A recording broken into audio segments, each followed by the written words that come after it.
it goes back to the mystique of neurosurgery. Neurosurgery attracts a lot of people simply because of that mystique. Our job is to pick out the people that have the professionalism versus the people that don't have the professionalism.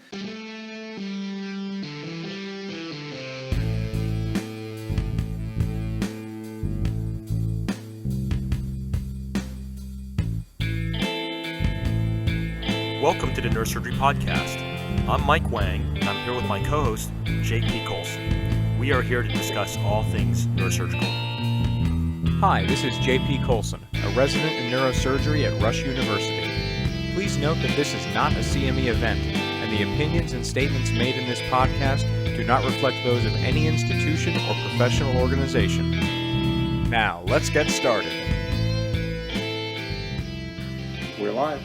Great. Today we're recording maybe the most important podcast that we're going to be doing this year.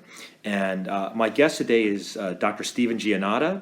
He's the chair of neurosurgery at University of Southern California, where I did my residency. He helped to train me, and almost all the great things I learned in surgery, I learned from him. Dr. G, welcome to the podcast. Thank you, Mike. It's a pleasure to be here. So we're putting you on the spot a little bit today, and let me just give a little background to our listeners. Dr. G, you served on the NS Professional Conduct Committee for a decade or so, or?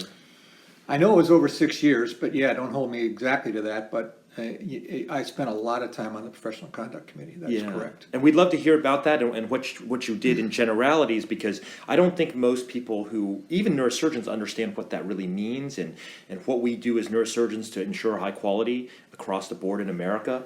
But the reason we are doing this podcast, and this is really, I call this the response to Dr. Death, and there's a podcast out there that is the #1 downloaded podcast about neurosurgery, and it's been downloaded millions of times. And it's about a neurosurgeon that had a bunch of issues and is now currently in prison. And just by way of disclaimer, nothing that we're talking about reflects our personal knowledge of this individual, the content of the podcast, the journalism, or any of the commentary related to the legalities of that. We're talking about, as neurosurgeons, we hear this from our patients, right? We hear that people say, "Hey, I heard this podcast about neurosurgery," and the other 6,000 neurosurgeons, like we're being identified to some degree in this way, which I think is anathema. So let me start by just asking Dr. G about the profession. And you're no longer on the Professional Conduct Committee, so you're not representing them officially, right? We're just talking about your time with them, right? So tell us about what that is. Well, the Professional Conduct Committee actually got started in the AANS as a response to medical legal issues. And it allowed members of the American Association of Neurological Surgeons to lodge a complaint against another member of the American Association of Neurological Surgeons who they thought were acting unprofessionally. And for the most part, I was involved in the startup of the Professionalism Committee, and for the most part, that unprofessionalism was related to what was perceived as erroneous testimony in medical malpractice cases.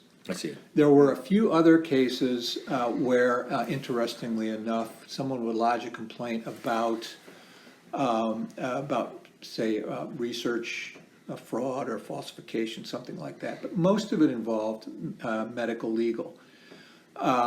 Very rarely did we ever get a complaint about what I think we're going to talk about now, which is basically sociopathic behavior, because that is extremely rare in our specialty, and maybe we'll talk about why that is so rare and why this Dr. Death thing made such a big splash. Yeah, and just on that Professional Conduct Committee with the AANS, does it have teeth? You people sit around and say, okay, you're guilty or you did something wrong. What's the punishment? The punishments can range from a letter of reprimand all the way to expulsion from the society. Which has what material effect? No material effect, except that if, let's say, you make a portion of your living by giving expert testimony, remember what one of the first questions the opposing lawyer will always ask you, and that is, what is your standing with your professional societies? Have you ever been thrown off a medical staff or kicked out of your medical society? or been put on probation or something like that. So you have to admit that, and that may taint your credibility as a witness. But so if I can just explain it for the readers, and correct me if I'm wrong here, that we as neurosurgeons or as a society or as an organization really don't have any material ability to say, okay, I don't like what that person's doing, or that person's what they're doing is wrong, and I can actually stop them, right? I mean, that happens in another sphere, whether it's legal or criminal or something else, right? I mean, it's not part of what we do, for better or worse. It's not, because most medical practice is governed by state laws and state medical societies and so forth. So they're the only ones that really have the ability to stop somebody from practicing. Now, as we also know, you can be restricted from practicing at your local hospitals, and that's important to neurosurgeons who make their living in the inpatient sphere.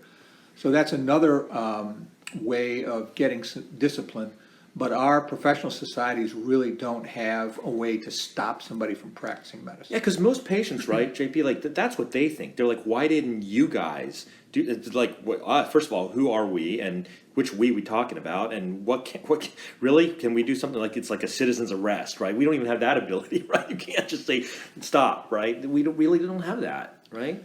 No, and if you listen to what happened to this particular physician, he would lose his privileges at a given hospital and then go 5 miles down the road and get privileges from another hospital. And the reason, of course, for that is the contribution margin of neurosurgical practice to most hospitals is huge on a per capita, per surgeon, per doctor basis. So our 6,500 hospitals in the country want one of those 5,000 neurosurgeons practicing at their hospital. Right. So let's dive deeper into sort of the mechanics of this situation that did occur. And you had mentioned something that is fascinating to me, which is that, I mean, I probably personally know 1,000 neurosurgeons, and I've never encountered something quite like this, or at least as it's described. Like, I don't really know what happened, but it's alleged. All these things are alleged, and some of them prove them in court of law. But why do you think it is rare? Like, if you just took a population of Americans, out of 100 people, I'm guessing 1 or 2 are real sociopaths, and they're usually in prison or in and out of prison. Why do you think it's so rare in our field? It's rare because of the fine filter that we put people like JP through to become that profession that has so much mystique associated with it. Think about the professions that have mystique. I mean, there's jokes about it. This isn't rocket science. This isn't brain surgery, right? It's that fine filter. That fine filter now, if you don't count medical school, is 7 years long. Mm-hmm. So you're functioning in a very closed, very restricted society, which is a neurosurgical residency training program, which by definition only has on average 14 people in it, right? Right. About 110 neurosurgical training programs. Some have 1 resident per year, some have 1.5, some have blah, blah, blah, blah. The average ends up being 2. Right. 2 times 7, 14. You've got 13 peers with whom you live, work, function, party, and so forth for 7 years. Mm-hmm. And if they can't tell your personality, your ethics, your work ethic, your professionalism, by then they'll never be able to tell it. And that's why there is a finite rate of people leaving training programs because they don't adhere, or they can't perform in a way that's acceptable to the training program directors and the chairman of the department. I love that you say that, because we just had a situation with a sub-I, and for those who listen to this podcast, they know what a sub-intern is, or sub-I. They're medical students that are doing a rotation away from their medical school, kind of like a 1-month interview, right? They're on service, working as a medical student. And without going into details, the bottom line is that this medical student was involved in a situation where the patient felt uncomfortable and risk management got involved, right? This is going to have major implications, potentially, it's certainly at our institution, for this individual. And that was that was a very mild thing that happened, I think. But already people are like, whoa, like this is not a good fit, right? That's what you're talking about, right? Exactly. Only remember where we are. We're in the Me Too era, so those kinds of things get magnified. What we're really talking about is a real lack of professionalism. Remember, a book was written about surgical residencies back in the 80s, where an embedded reporter spent time on a surgical rotation in one of the New York training programs.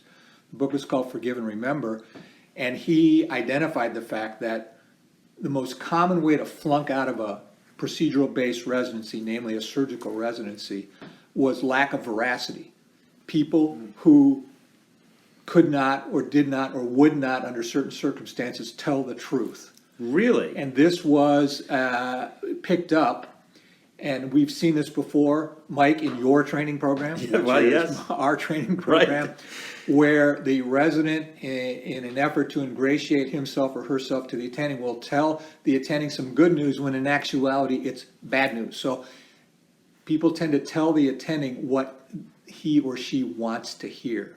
And we have had several people in our training program move on, go do something else based on that kind of lack of professionalism. Yeah, that's what they say, right? They say that the one thing you can't do is lie about, not white lies, but lie about the patient's condition or data, right? Because patients die based on that information, right? The transfer of information.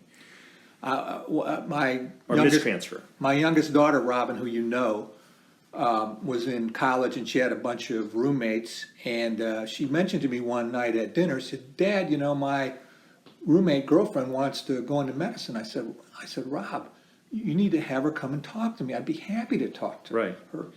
And she said, "Oh, Dad, she could never become a doctor. She can't tell the truth." Oh, wow. Now, my daughter, which I'm proud of, equated telling the truth with being a physician. Yeah. So you're right, Mike. What's our most valued trait? It's that we got to be able to be honest. Yeah. Well, do you think that beyond this natural human tendency, the fearing of speaking truth to power, which you see in people in many professions, which maybe you can train or beat out of a person, but do you think beyond that a more deep moral level of honesty, do you think that can be taught? That's an excellent question. I don't think it necessarily can be taught. I think certain aspects of professionalism can be modeled. That's all we can hope for in the context of a neurosurgery residency training program.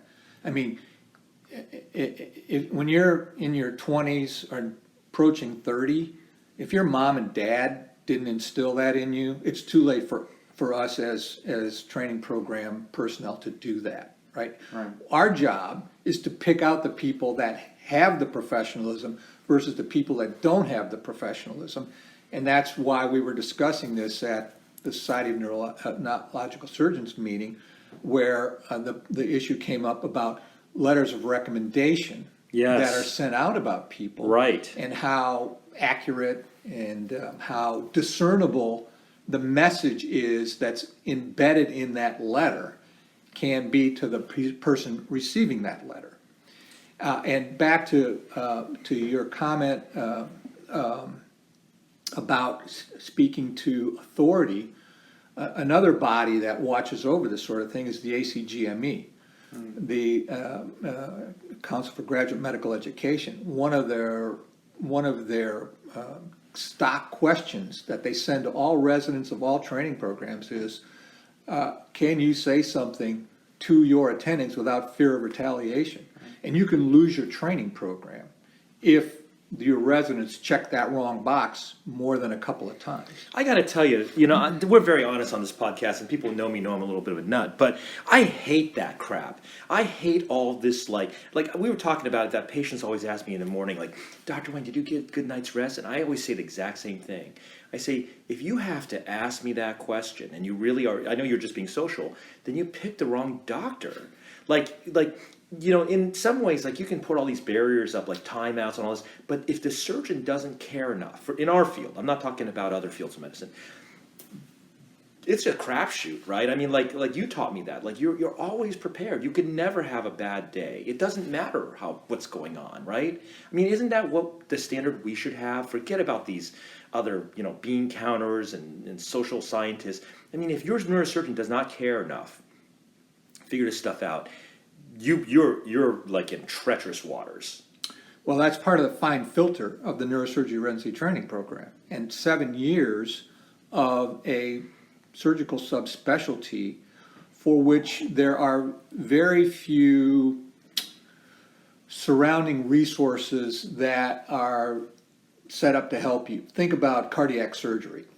Cardiac surgeon walks out of that OR, the rest of that patient's hospital course is taken care of by not cardiac surgeon, right? Right, that's right.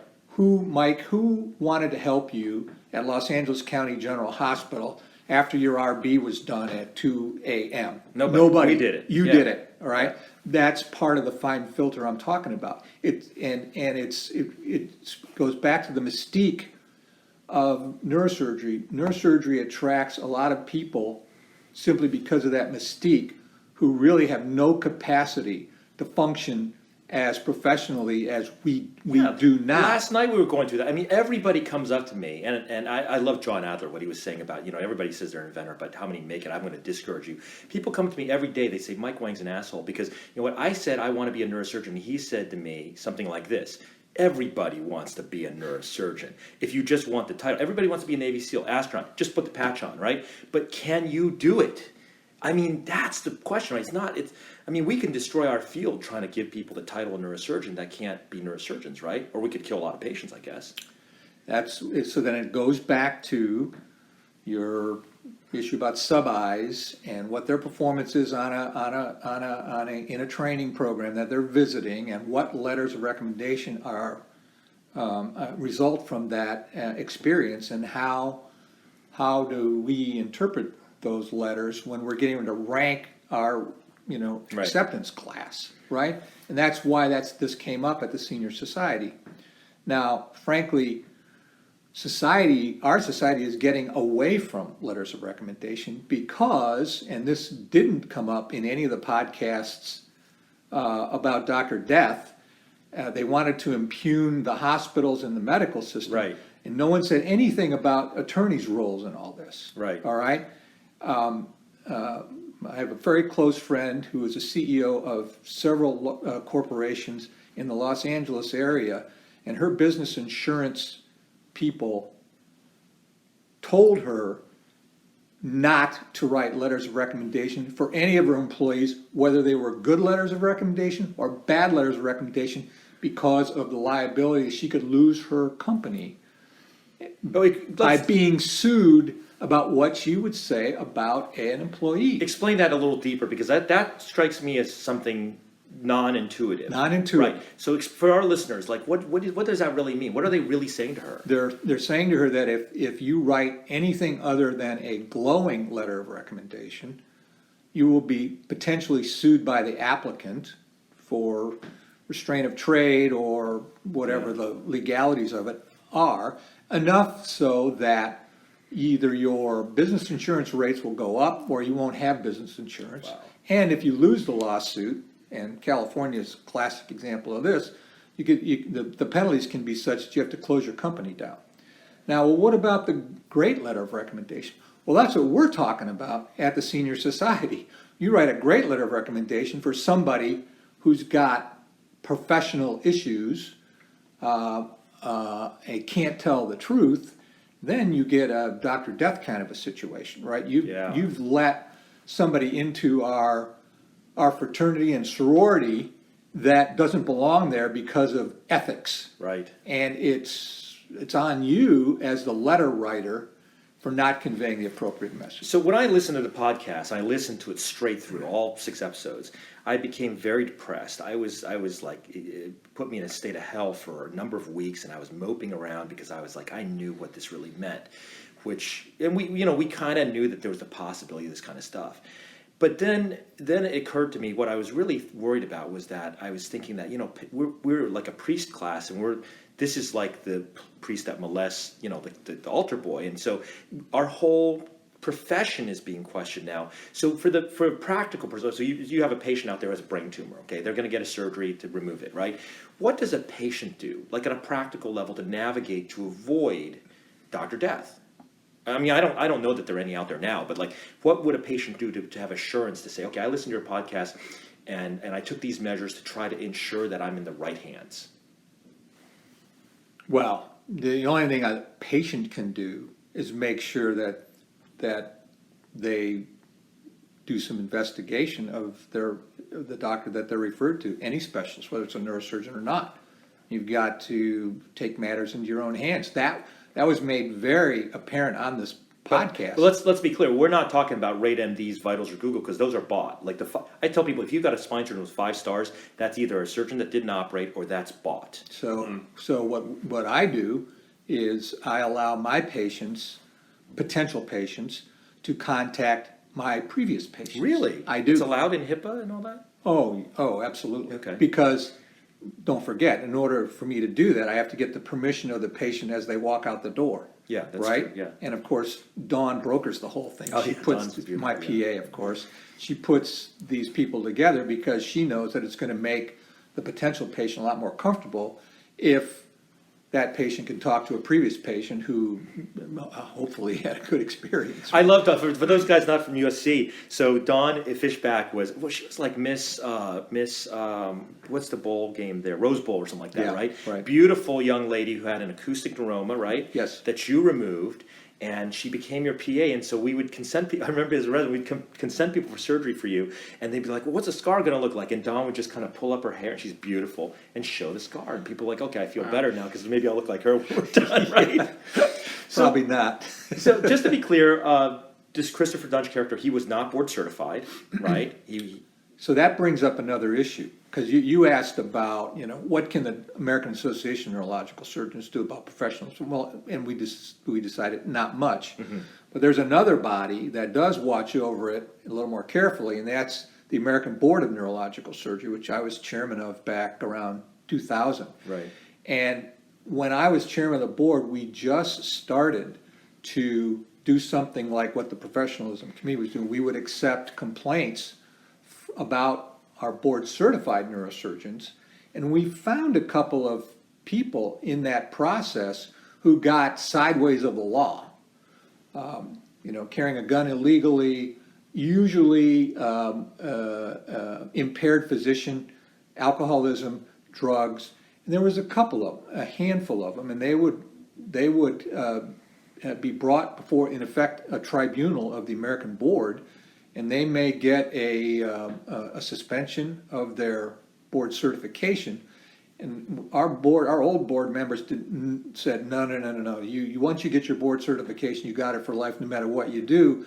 And some of our more progressive people said, that doesn't sound right. That doesn't sound like a professional organization. And so I presided over the first couple of these proceedings, and we did unearth around the country a couple of people, not to the level of Dr. Dunch, but certainly people who were, for whatever reason, usually due to some impairment, not acting professionally on the job. But again, the board doesn't have real teeth either, right? You can still practice medicine and not be board certified. You can practice medicine, not be board certified, but we also figured out a way to get around some restrictions that limited information between the 50 states.